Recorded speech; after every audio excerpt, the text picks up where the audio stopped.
Shalom. जिवंत गोड येशूच्या नावात आपल्या सर्वांचे मार्गाकरिता प्रकाश कार्यक्रमात सहर्ष स्वागत करीत आहोत.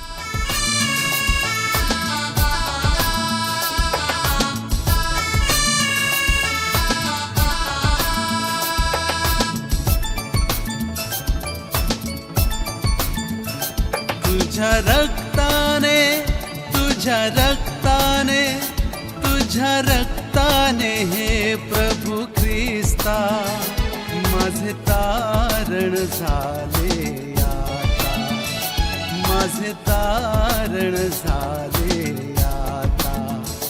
तुझ्या रक्ताने, तुझ्या रक्ताने, तुझ्या रक्ताने हे प्रभू ख्रिस्ता माझे तारण झाले आता, माझे तारण झाले.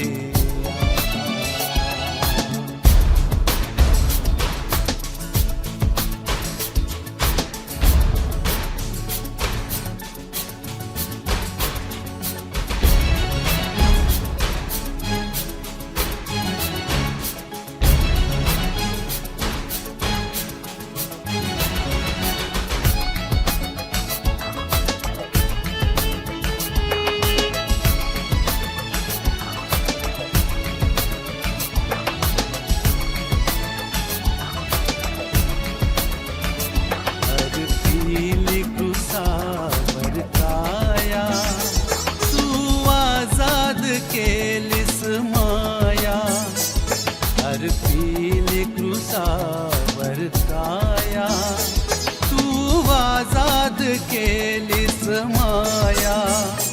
तव चरणी नमवितो माथा, तव चरणी नमवितो माथा.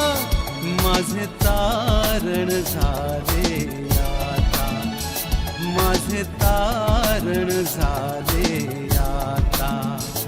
तुझ्या रक्ताने, तुझ्या रक्ताने, तुझ्या रक्ताने हे प्रभू ख्रिस्ता माझे तारण झाले आता, माझे तारण झाले आता.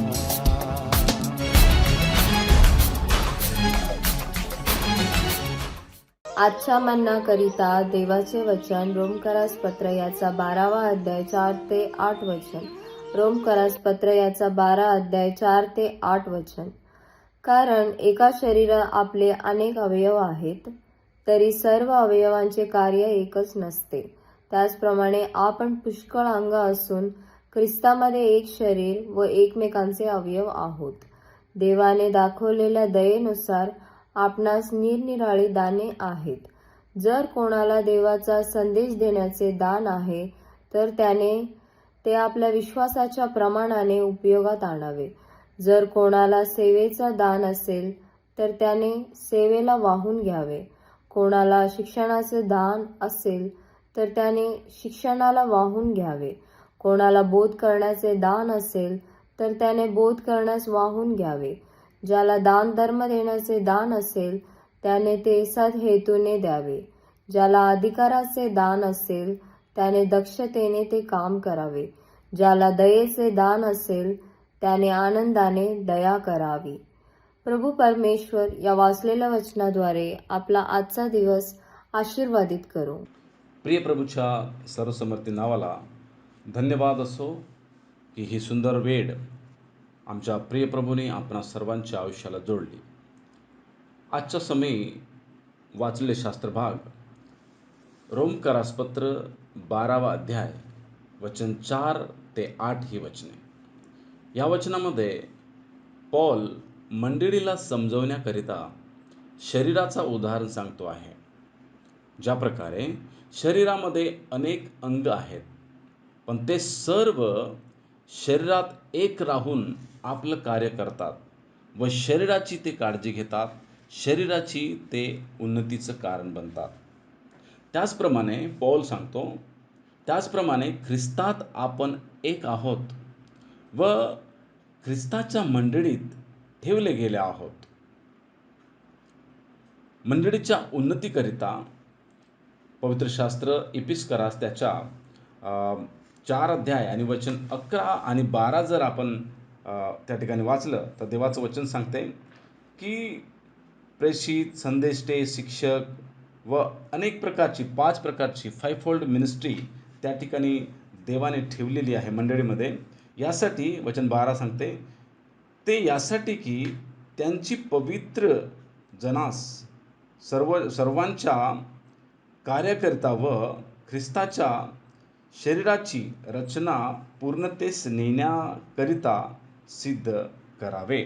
म्हणजेच देवाची मंडळी सिद्ध व्हावी ही परमेश्वराची इच्छा आहे. म्हणून देवाने अनेक प्रकारच्या भिन्न भिन्न कृपादानाने भरून अनेक लोकांना देवाने मंडळीत ठेवलं आहे की त्यांच्याद्वारे मंडळी उन्नत व्हावी.